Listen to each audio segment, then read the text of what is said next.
Welcome to the PowerTalk Ask the Expert.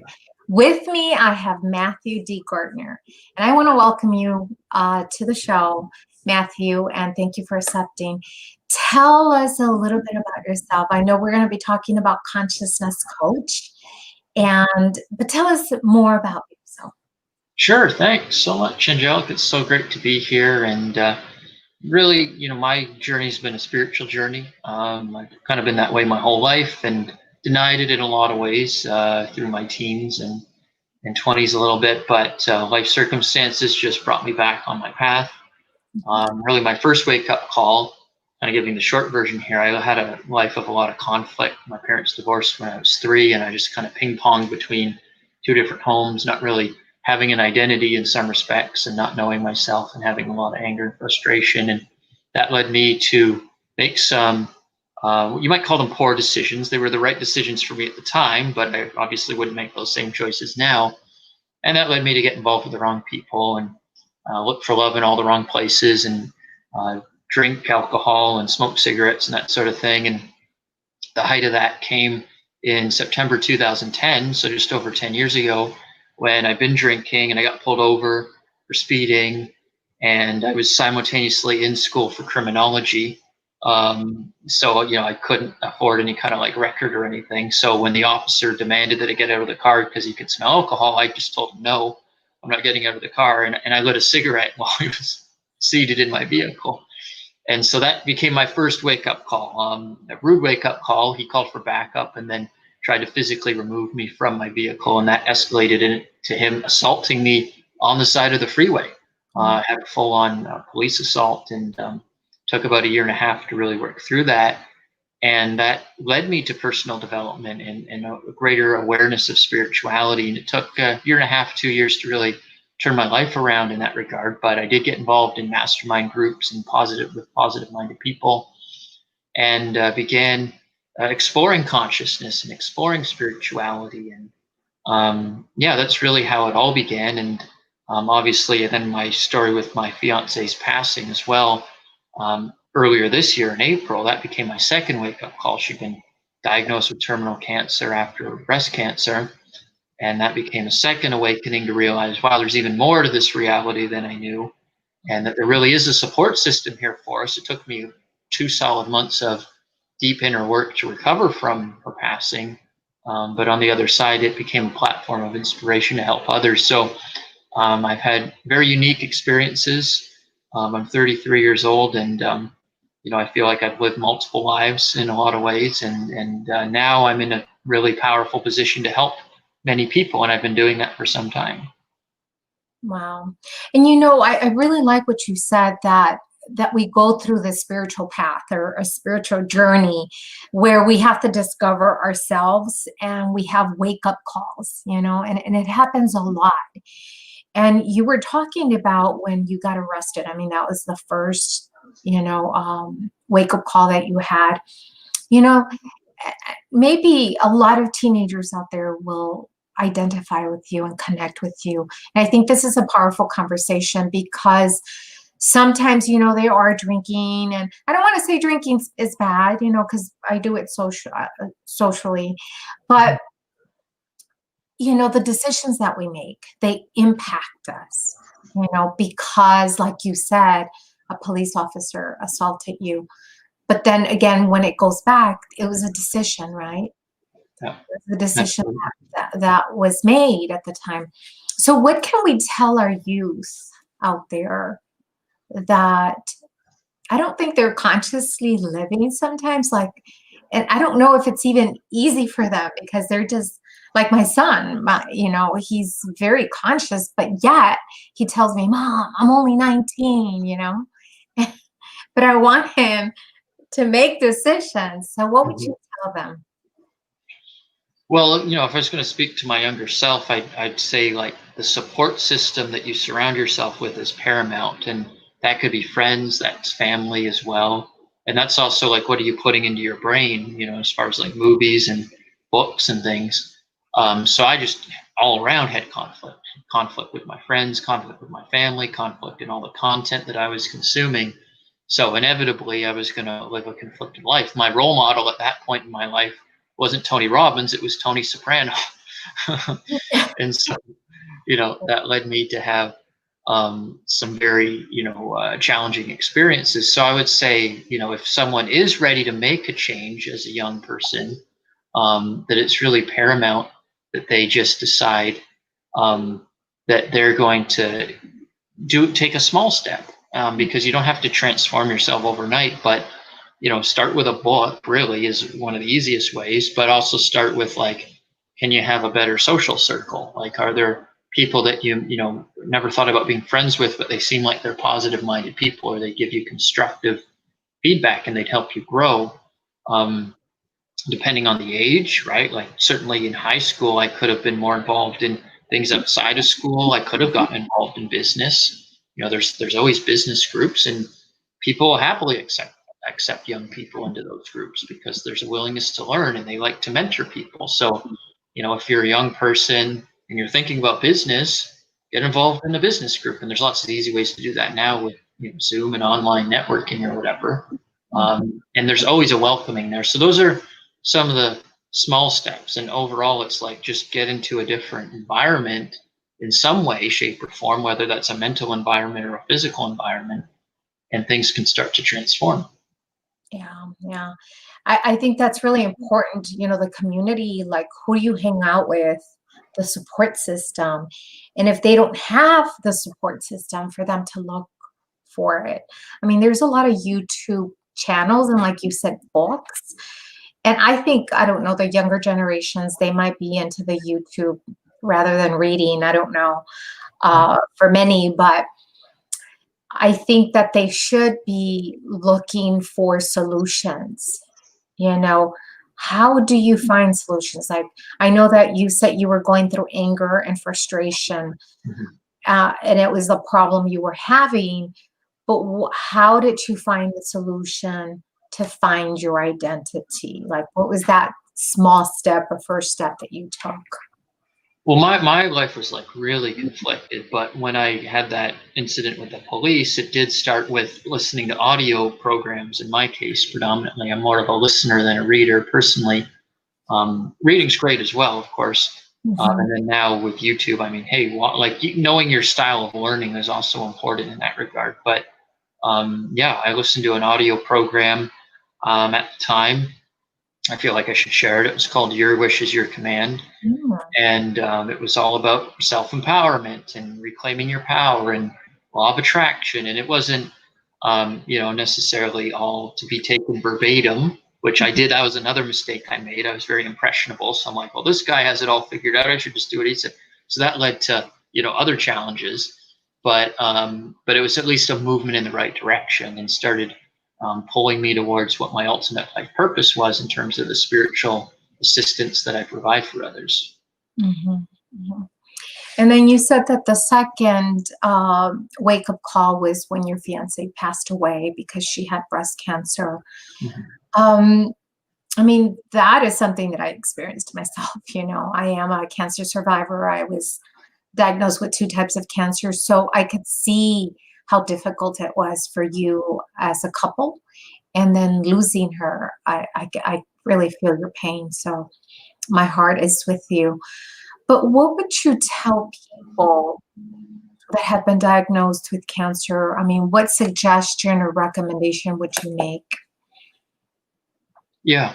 Well, I mean, I think the first thing is like accepting it, because that was a big challenge initially for me in particular, for Gail as well, because when she first noticed the lump in her breast, she was in like denial and spent several months just not really doing anything about it. And then for me, I was really angry because I'm like, just like we were talking about earlier here, like the decisions you make is what leads up to these situations. And I could clearly see like her decisions had led up to this in some respects.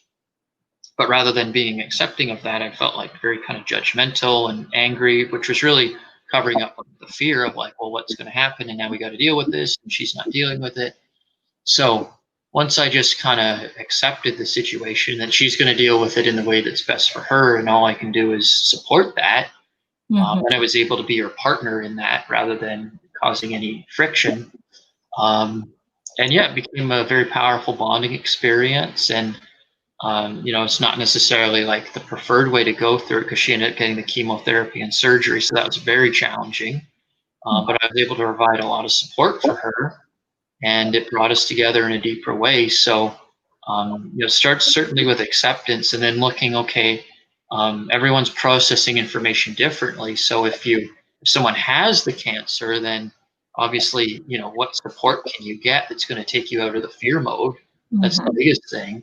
And then for a caregiver, it's like, well, how can you bring more acceptance and support to the way that person is receiving their circumstance, rather than trying to impose your, well, like, I think you should do it this way or that way, which, that was kind of how it came across for me initially, more in that way than acceptance. But once that acceptance hit, then it's like, okay, now we can actually find a solution here. At least we can work through it together, and now it can become a powerful experience for growth versus conflict. Right. For those of you that are listening, this is the Power Talk Ask the Expert, and I'm with Matthew Gardner. And our conversation is really, we started off with decision making and how those decisions give us wake-up calls, because we run into circumstances that really hinder us, and then we're forced, right? Like we're pushed out of the edge so that we can really find ourselves, So, and he did lose his loved one not too long ago, and we were talking about the decisions that we make.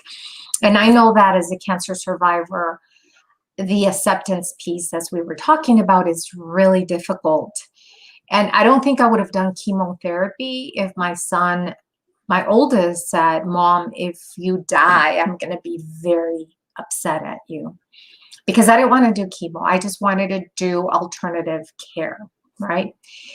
And with the type of cancer I had, they said I would be living at least minimum 5 years.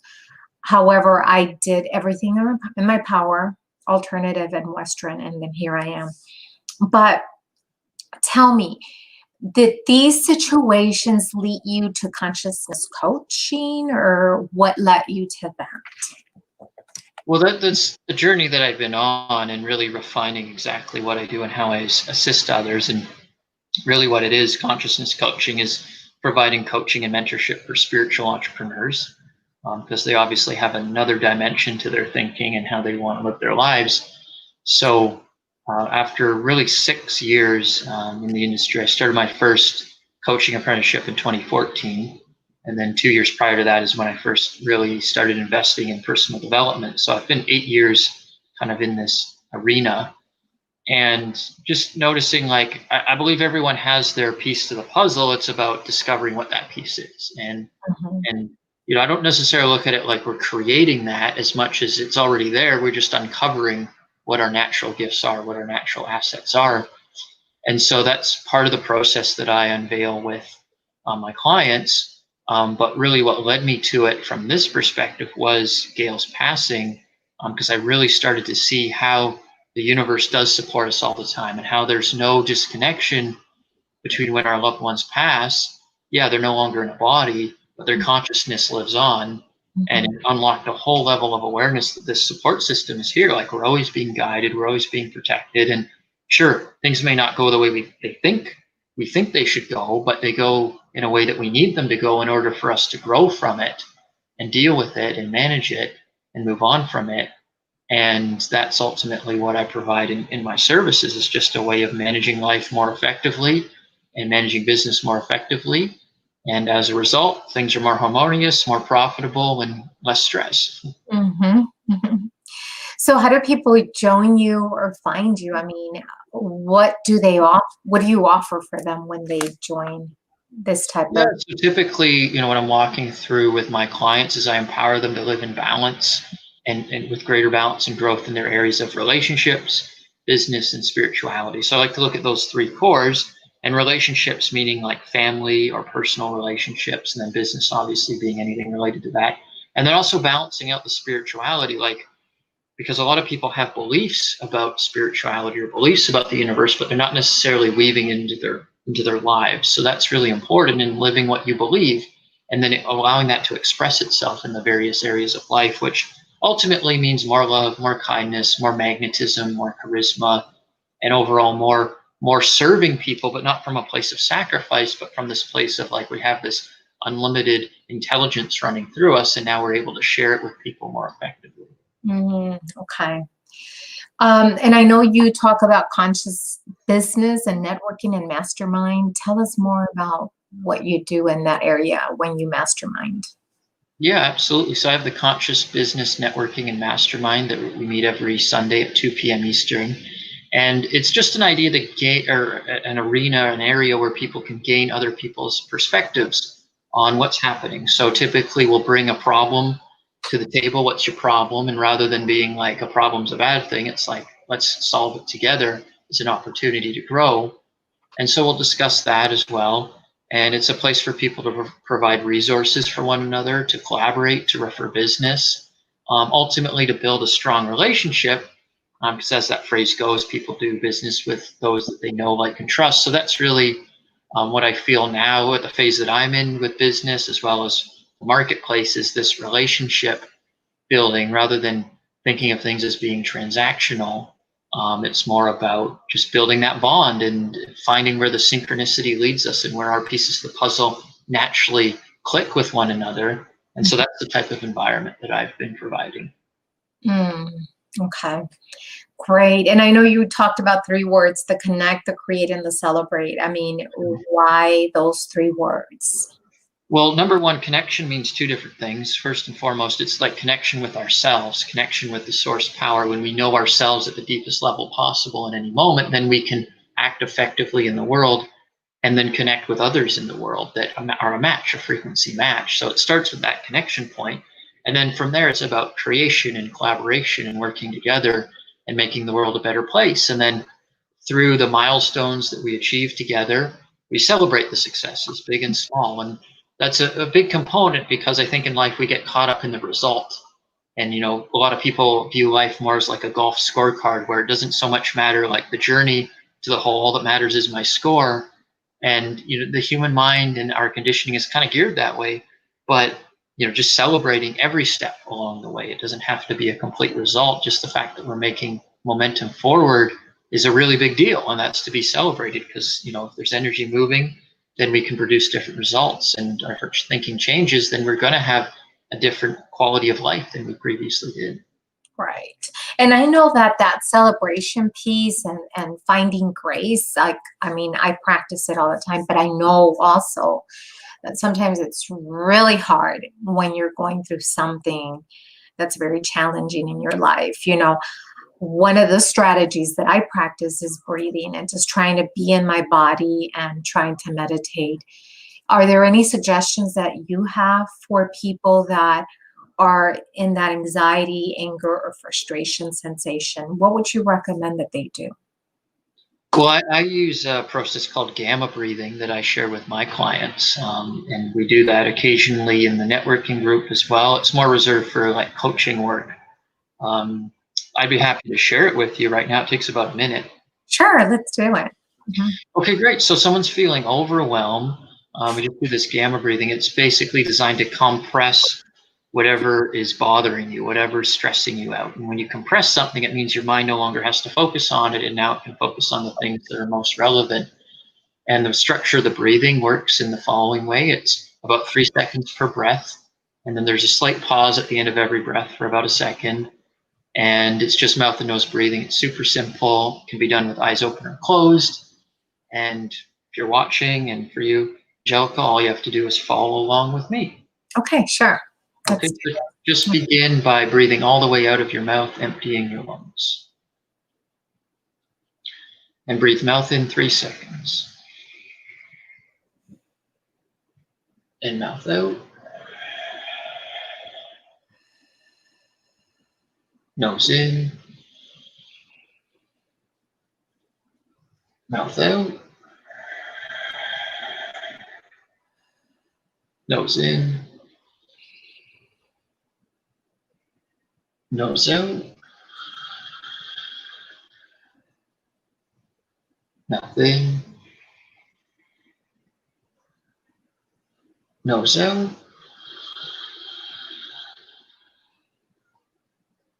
Mouth in and mouth out.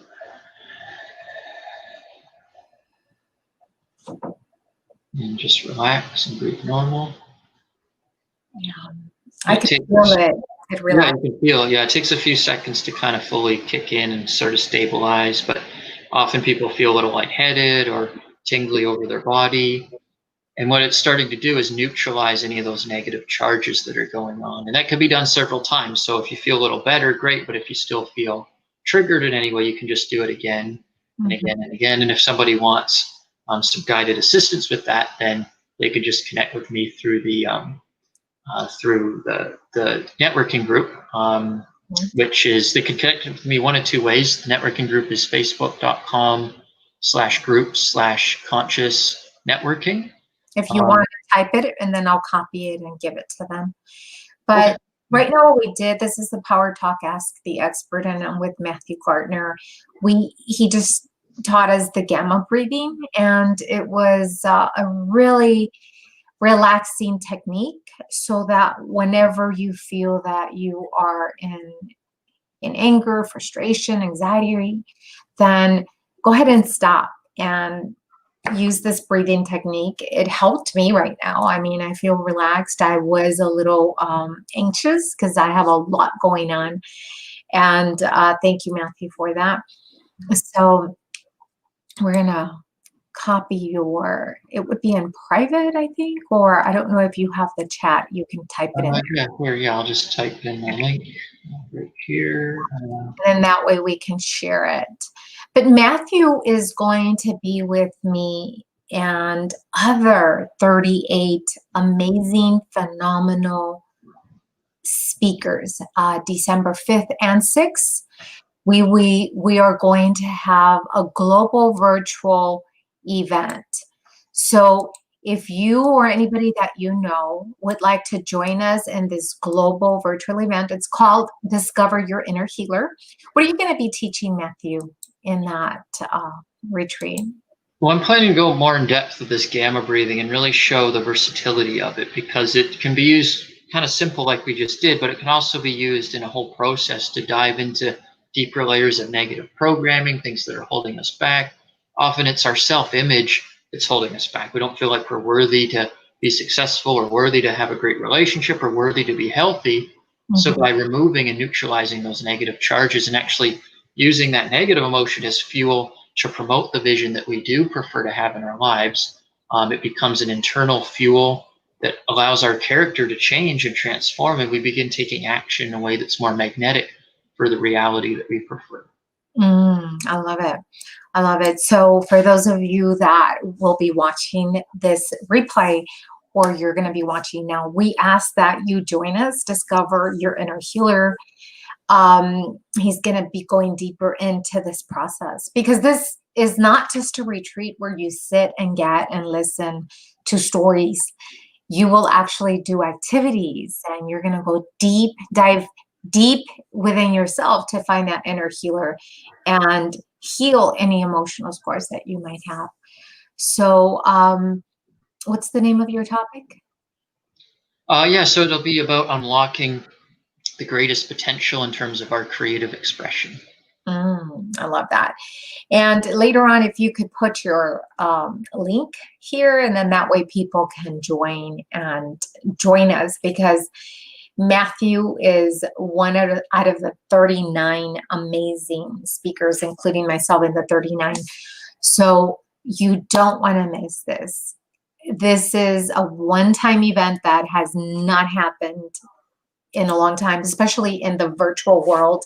I think it's one of the most amazing opportunity that you will gain. And we're hoping to see you at that event, and tell people. Right now, there's a lot of uncertainty, Matthew, because people have experienced loss or COVID, or if they have lost a loved one, or if there's depression, anxiety, any type of emotion that causes stress. And then we're inviting you to join us. This would be something for you. Do you want to add anything else, Matthew? Well, yeah, I mean, obviously, there's a lot of chaos going on for many people in the world. And so, how do you equip yourself to just handle that? And it's not so much that you have to protect yourself from it, but just being able to neutralize your brain and your body so you can be relaxed and at peace with these things. And having the tools, and obviously, like, there's going to be more than 30 different mindsets and perspectives on how to approach that. And everyone has their own unique perspective that they're looking for that's going to resonate most with them. So certainly on this amazing panel and during this retreat, people are going to get a lot out of it in that respect. And just finding those tools to like, hey, if it improves my quality of life even a little bit, then it's well worth coming out and implementing some of these great ideas that are going to be shared. Absolutely. And you know, in my tool bag of medicine tool bag that I call it, you know, breathing was one. I mean, I would meditate for hours because I was not working. I stopped working and I was only taking care of me. So I would meditate for hours and just sit there in silence. And the breathing was one of the techniques that I used. And believe it or not, after chemo, we have a gray um, skin, right? Our skin turns gray. It doesn't have the same color. Our hands are black, right? Our toes and our nails. But they would have a different, they would change color after my breathing work. So I do suggest it and I highly recommend it. So I hope that they join us. But again, Matthew, remind people where they can connect with you, and we're going to put your Facebook links. Yeah, so they can find the Conscious Business Networking and Mastermind at facebook.com/group/conscious networking. Or if they just want to connect with me directly, which might be easier, facebook.com/connect with Matthew. And Matthew has 2 T's. Okay. And thank you very much. And connect with me. I have the PowerTalk Ask the Expert. I interview amazing and phenomenal people around the world that have answers for you, just like Matthew had today. And connect with us and discover your inner healer. And we're going to ask a big favor of everybody that's watching out there. We ask that you share, that you comment, and ask any questions that you want Matthew and myself to answer. And then share and like, and of course, comment, because we want to be able to answer any questions you might have. And again, Matthew, thank you so much for joining me today. And I want to thank all the audience as well for watching and listening to us today. Thanks.